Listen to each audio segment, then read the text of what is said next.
Welcome back to PIHOA Network, where we explore the post-independence history of African nations, one country at a time. I am your host, Lilian Wambura. Today, we journey to the land of the Red Sea, Eritrea.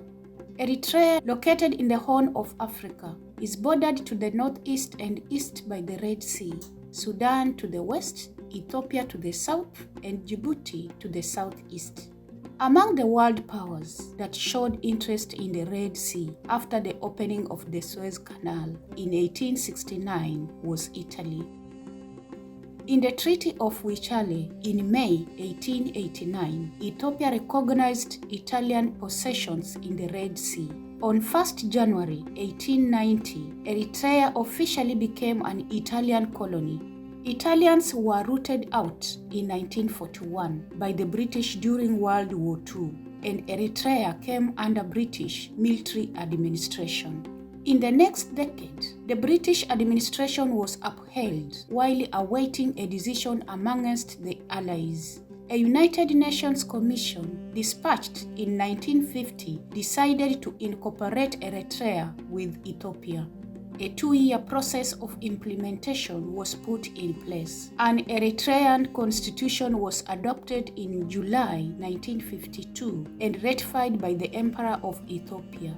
British authority ended on 15 September 1952.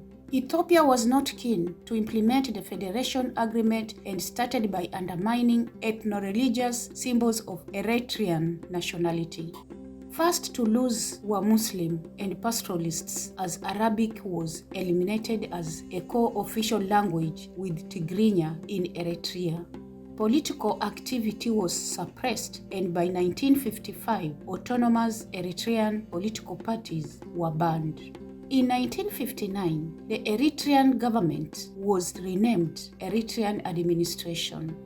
Finally, on 14 November 1962, a federal status was abolished, making Eritrea a province of Ethiopian Empire. In 1960, exiled Muslim politicians founded the Eritrean Liberation Front, ELF, in Egypt. Later, Christians too joined the movement. A leadership crisis developed within the ELF, leading to the 1970 formation of the Eritrean People's Liberation Front, EPLF, a secular and Marxist group. It was able to stamp its authority during the collapse of Ethiopian Empire in 1974. The new Marxist military leadership in Addis Ababa received help from the Soviet Union and was able to regain control of Eritrea in 1978.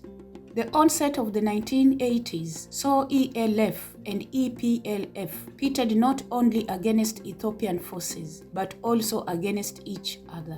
Eventually, by 1981, EPLF had emerged as the undisputed representative of the people of Eritrea. This single front was able to engage Ethiopia through the 1980s until the fall of the Soviet Union. The EPLF formed a coalition with an Ethiopian rebel group, putting more pressure on Addis Ababa. In May 1991, the government of Mengistu Miriam collapsed and he fled the country. EPLF took over control of their motherland.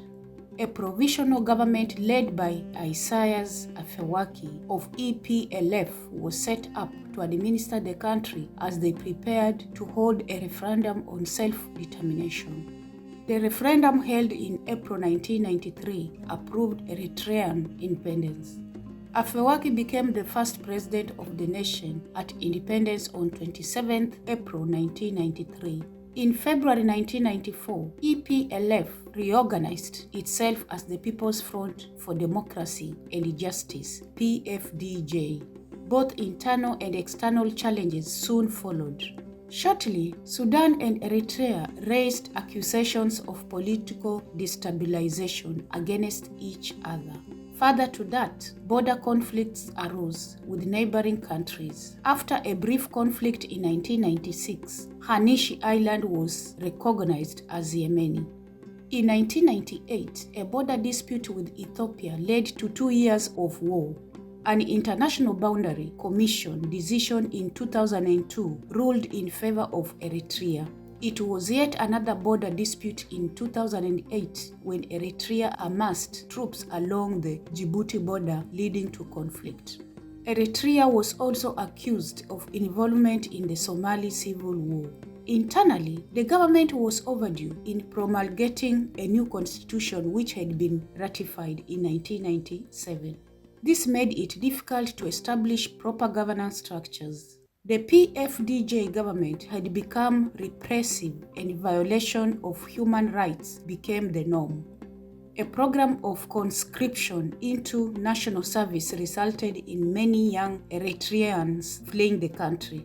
A Human Rights Council report in 2016 highlighted the plight which was rejected by Afwerki. A new leadership took over Addis Ababa in 2018 under Prime Minister Abiy Ahmed. He reached out to Afwerki in a bid to thaw hostilities, ending their 20-year state of war.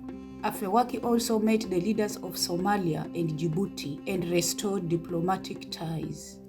The government of Asmara had long used its state of war with Ethiopia as an excuse for not promulgating its 1997 constitution and compulsory conscription into national service. With the newfound rapport with regional leaders, it is yet to be seen how this will affect issues moving forward. Thank you for joining us on this journey through Eritrea's post-independence history. Don't forget to like, share, and subscribe to PIHOA Network for more deep dives into the fascinating histories of Africa's nations. Until next time, thank you.